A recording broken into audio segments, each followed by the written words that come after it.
So I'm duty bound to be here to simply say that it is your duty not to burn your own house down for anger with an enemy.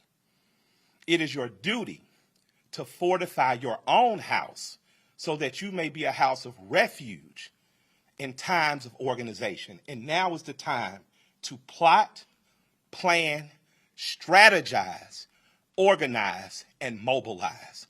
It is time to beat up prosecutors you don't like at the voting booth.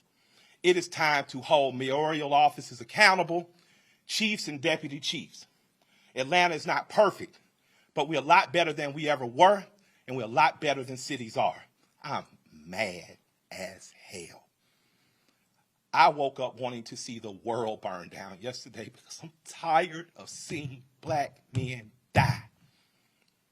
He casually put his knee on a human being's neck for 9 minutes as he died like a zebra in the clutch of a lion's jaw.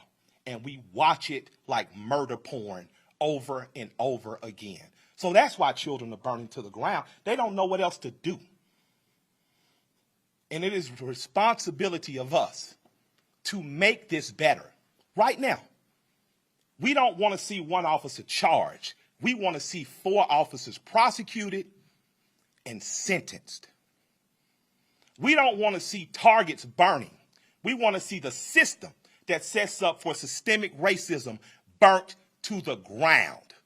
And as I sit here in Georgia, home of Stevens, Georgia, former vice president of the Confederacy, white man said that law, fundamental law, stated that whites were naturally the superior race, and the Confederacy was built on a cornerstone. It's called a cornerstone speech. Look it up. The cornerstone speech that blacks would always be subordinate. That officer believed that speech because he killed that man like an animal. In this city, officers have done horrendous things and they have been prosecuted. This city's cut different. In this city, you can find over 50 restaurants owned by black women. I didn't say minority, and I didn't say women of color. So after you burn down your own home, what do you have left but char and ash? CNN? Ted did a great thing. I love CNN, I love Cartoon Network, but I'd like to say to CNN right now, karma's a mother. Stop feeding fear and anger every day. Stop making people feel so fearful. Give them hope. I'm glad they only took down a sign and defaced a building and they're not killing human beings like that policeman did. I'm glad that they only destroyed some brick and mortar and they didn't rip a father from a son. They didn't rip a son from a mother like the policeman did. When a man yells for his mother in duress and pain and she's dead, he is essentially yelling, please, God, don't let it happen to me. And we watch that. So my question for us on the other side of this camera is, after it burns, will we be left with charred, or will we rise like a phoenix out of the ashes that Atlanta has always done? Will we use this as a moment to say that we will not do what other cities have done, and in fact, we will get better than we've been? We got good enough to destroy cash bonds. You don't have to worry about going to jail for something petty. We got smart enough to decriminalize marijuana.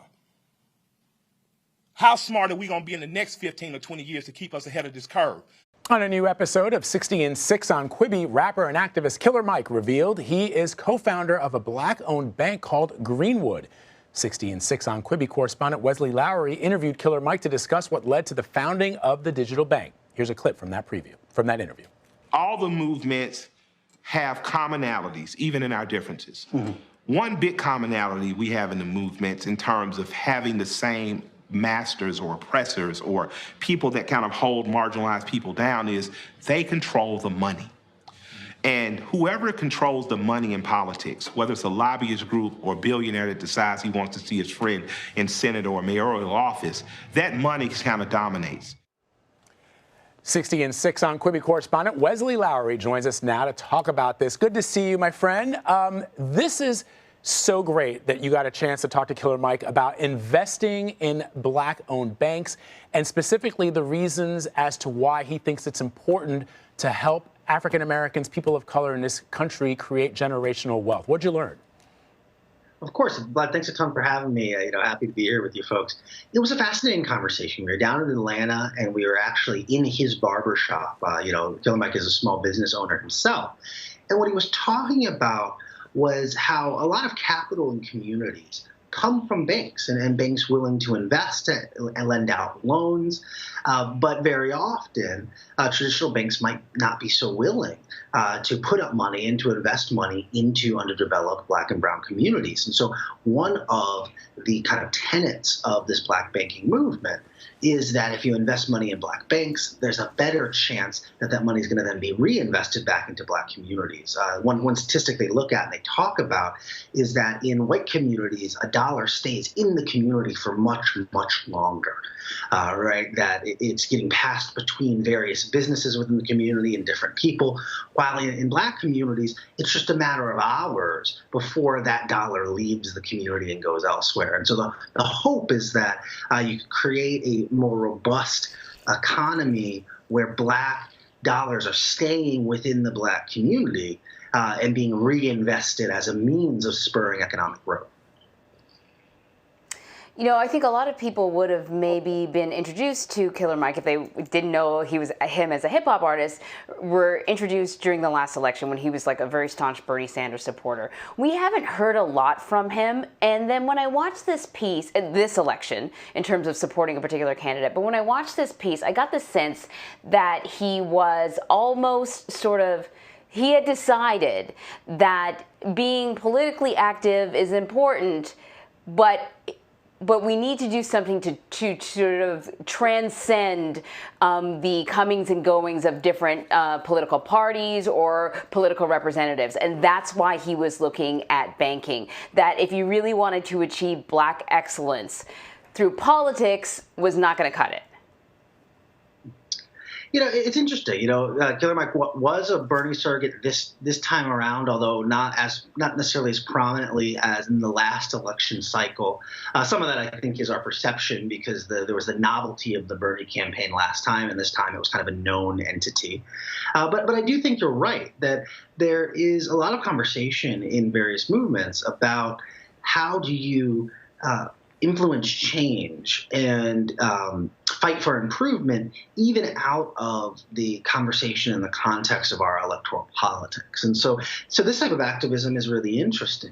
Killer Mike is also, for a lot of folks, they've interacted with him or encountered him following some of the unrest in Atlanta earlier this year, when he appeared with Atlanta Mayor Keisha Lance Bottoms, an attempt to kind of calm the city. And he gave a pretty impassioned speech about the need to reinvest and build community as opposed to tear it down. And so he's certainly someone who's known around Atlanta, who's been involved in these issues from an old Atlanta family that's been there for a long time. You can't talk to Killer Mike for long without him talking about his grandparents and their role in his life and kind of his civic education.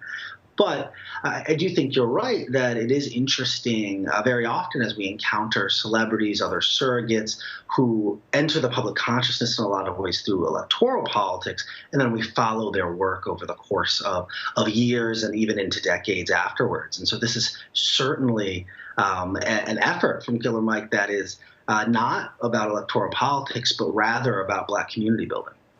Wesley, I'm intrigued by what he told you with regards to how he defines Black excellence, which has been on display since 1619 in this country. But I'm curious as to what his definition of it would entails and how he plans to talk about it.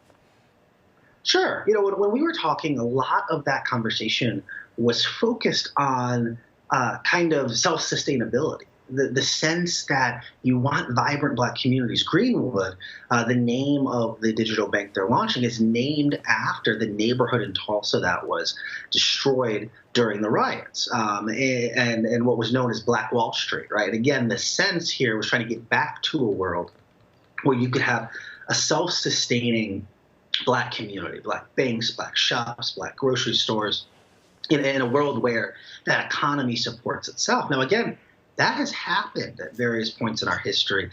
And unfortunately, those settlements, those communities often came under attack, be it in Tulsa, be it in Wilmington, and in other places. And so Greenwood is a callback very specifically to a time when in a place where the Black community was self-sustaining, had a full economy that operated together and symbiotically. And so I think that is a big part of this drive and a big part of this hope. Again, that if you have well-supported Black banks, they then in turn can support other Black industry, Black business, which in turn supports a broader, more healthy Black community.